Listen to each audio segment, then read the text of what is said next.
অবশ্যই এই 16 বছরের ফ্যাসিবাদী জমানার ফ্যাসিবাদী আমলের নির্যাতন, নিপীড়ন, গুম, খুন এগুলো মানুষের মনে ক্ষোভ তৈরি করেছে,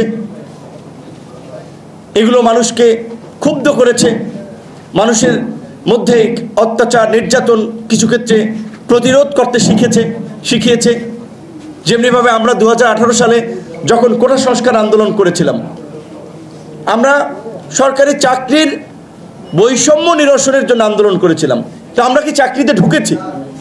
আমরা কি 18 সালে আমাদের যখন দাবি দেওয়া মেনে নেওয়া হয়েছিল প্রথম এবং দ্বিতীয় শ্রেণীর চাকরিতে, আমরা কি আন্দোলন বাদ দিয়ে দিয়েছি? বরঞ্চ কোটা সংস্কার আন্দোলনের পরে আমরা যখন ঢাকা বিশ্ববিদ্যালয়ের ডাকসু নির্বাচন পেয়েছি, নিজেদেরকে আরেকটু প্রাতিষ্ঠানিকভাবে সংগঠিত করার চেষ্টা করেছি। ডাকসু নির্বাচনের পরে ধারাবাহিকভাবে রাজনৈতিক সংগ্রামের মধ্যে দিয়ে একটা রাজনৈতিক দল তৈরি করেছি এবং এই 2018 সালে কোটা সংস্কার আন্দোলনেরই মাঝে আপনারা জানেন একটা নিরাপদ সড়ক আন্দোলন, যেটাকে অনেকে বলেছিল কিশোর বিদ্রোহ। এই নিরাপদ সড়ক আন্দোলনের এই কিশোররাই দুঃসাহস দেখিয়েছিল, শেখ হাসিনাকে চ্যালেঞ্জ করেছিল, ক্ষমতাকে চ্যালেঞ্জ করেছিল, প্রধানমন্ত্রীর কার্যালয়ের গাড়িতে মার্কার দিয়ে লিখে দিয়েছিল প্রধানমন্ত্রীর লাইসেন্স কোথায়। দেখেছেন অনেক বড় বড় নেতা, পুলিশের পদস্থ কর্মকর্তা গাড়ি লাইসেন্স নেই, কাগজ নেই, ছাত্ররা সড়কে নামাইয়া তাকে হাঁটায় নিয়েছে এবং ওই ছাত্ররাই প্ল্যাকার্ড তুলেছিল রাষ্ট্র সংস্কার চাই, রাষ্ট্র মেরামত চাই।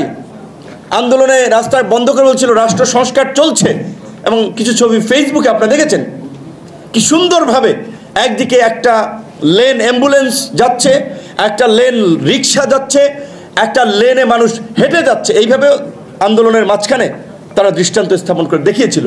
তো সত্যিকার অর্থেই এই ছাত্রদের প্ল্যাকার্ড থেকেই, এই ছাত্রদের স্লোগান থেকেই আমাদের মনে রাজনৈতিক আকাঙ্ক্ষা জন্ম নিয়েছে। একটা কথা, এটা আমার জায়গা থেকে এখন বলা উচিত না, কারণ এগুলো নিয়ে কাদা ছোড়াছুড়ি অযথা বিতর্ক বাড়ে। তারপরে আবার এটা ইতিহাসের একটা কথা বলা লাগবে। কিছু কথা, কিছুদিন আগে আন্দোলনে আমাদের পরিচিত এক তরুণ ঢাকা বিশ্ববিদ্যালয়ের শিবিরের নেতা ছিলেন সাদিক কায়ুম, সে বলেছিল যে আমাদের যে ছাত্র সংগঠন হচ্ছে ছাত্র অধিকার পরিষদ, তার থেকে কিছু ছেলেদেরকে তারা মূলত আমাদের ছাত্র সংগঠন থেকে ভাগিয়ে নিয়ে দল বা সংগঠন তৈরি করার জন্য পৃষ্ঠপোষকতা করেছে, সহযোগিতা করেছে। এবং তার বয়ানে সে বলছে যে 18 সালের কোটা সংস্কার আন্দোলনেও যারা ছিল তাদের সাথে শিবিরের নিয়মিত যোগাযোগ ছিল, তাদেরকে সহযোগিতা করত। প্রকৃত অর্থে এই কথাটা যদি আমি না বলি তাহলে এইটা ভুলভাবে একটা মানুষের কাছে ধারণা তৈরি হতে পারে। আমি কিন্তু ওপেন, এটা তো লুকোচুরি কিছু। আমি বিশ্ববিদ্যালয়ে ওই চরাঞ্চলের তুইনবাড়ি বরিশাল, আমার ইউনিয়নের নাম চর বিশ্বাস, একেবারে প্রত্যন্ত গ্রাম অঞ্চল, চর থেকে আমি উঠে এসেছি।